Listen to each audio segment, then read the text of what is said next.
South Africa watched in disbelief today as Lieutenant General Mkwhanazi walked into the ad hoc committee chamber, suit pressed, eyes locked forward, ready to do what few in his position have ever dared. Speak truth to power. Before him sat members of parliament, journalists, and cameras, the whole country watching as he unwrapped layers of corruption, intimidation, and betrayal buried deep within the South African police service. Mkwhanazi's voice was steady, but his message thundered through the chamber. He accused Police Minister Senzo Mchunu, yes, the very man tasked with protecting law enforcement, of destroying it from within. He said Mchunu personally ordered the disbandment of the Political Killings Task Team, a move that crippled over 100 active investigations, cases tied to political assassinations, underworld networks, and government-linked money trails. Mkwhanazi didn't mince his words. He described a coordinated sabotage, dossiers removed, arrests stalled, and officers reassigned overnight. According to him, this wasn't an administrative reshuffle. It was a cover-up in plain sight, executed under ministerial instruction. And as Mkwhanazi laid out these claims, Senzo Mchunu's silence grew heavier. His name echoed through every corner of that room, tied to allegations of shielding criminal syndicates and undermining the very task teams meant to bring justice to families still waiting for closure. Mkwhanazi claimed that after Senzo's directive on December 31, 2024, 121 dockets vanished into bureaucratic limbo, murder cases, political assassinations, some with signed arrest warrants, all suddenly stalled. He said the files were quietly redirected to the Deputy National Commissioner's office, where they have gathered dust ever since. MPs shifted uneasily, some leaned forward, others avoided eye contact, because this wasn't just an accusation, it was a reflection of how deep political control over policing may have gone. Minister Senzo, for his part, has denied everything, calling the allegations baseless and malicious. But even as he spoke, cracks in his defense began to show. He first claimed he didn't know Brown Mogotsi, one of the alleged fixers mentioned in testimony, then later admitted he did, calling him a comrade. That single contradiction only fueled suspicions that the rot might go far deeper than one man. Mkwhanazi's testimony paints a chilling picture of a policing system hijacked by political agendas, of investigations turned into bargaining chips, and of South Africa's justice system hanging by a thread. But who really benefits from this chaos? Who fears accountability enough to dismantle an entire task team? And if the minister himself is compromised, who's left to defend the law? Tonight we unpack everything. The names, the evidence, the cover-ups. And we ask, could this be the beginning of the end for Senzo Mchunu's political career, or just another chapter in South Africa's long war between truth and power? Coming up, the allegations that shook Parliament. As Mkwhanazi leaned forward to speak, Parliament fell silent. What followed were 9 minutes of testimony that left even the committee chair momentarily speechless.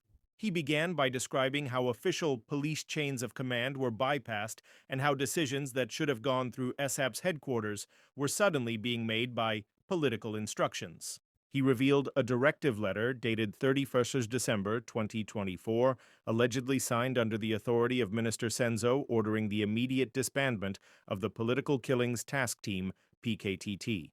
The letter, he said, came without consultation, without explanation, and without lawful authority.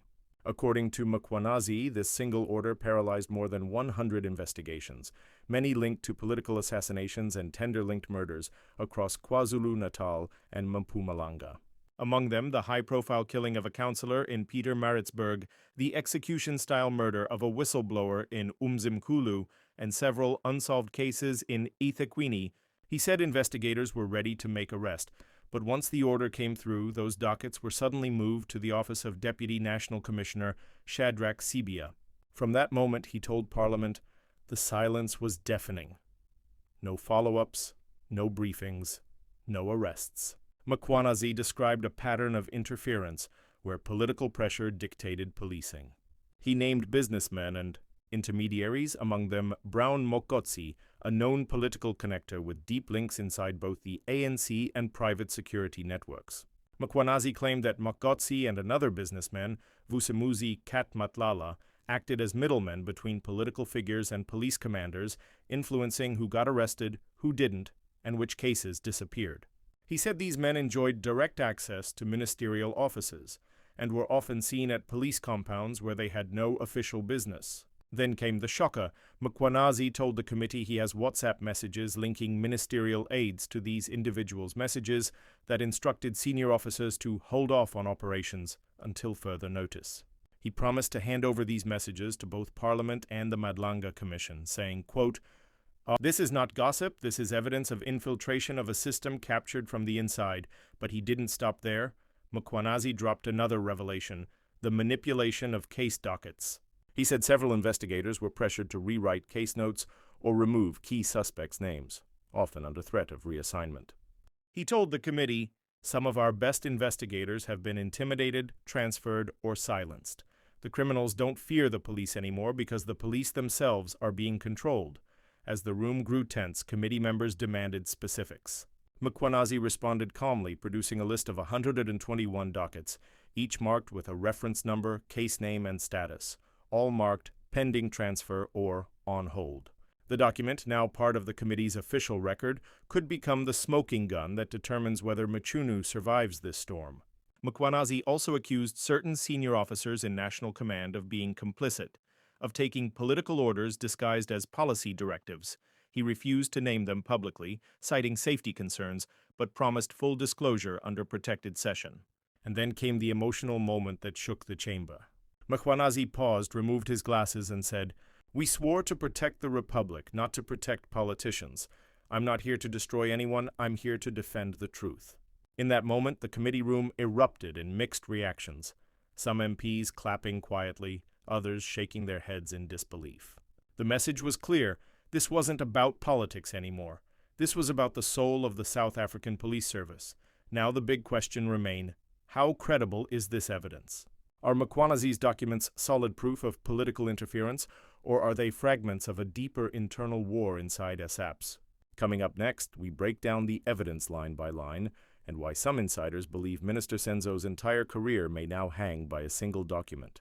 Now the big question remains, how credible is this evidence?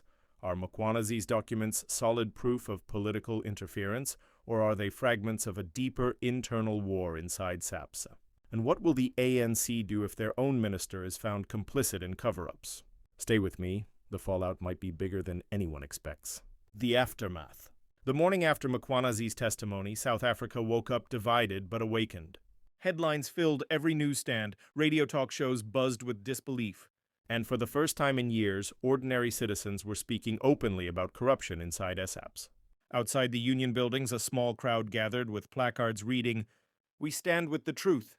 Justice for whistleblowers."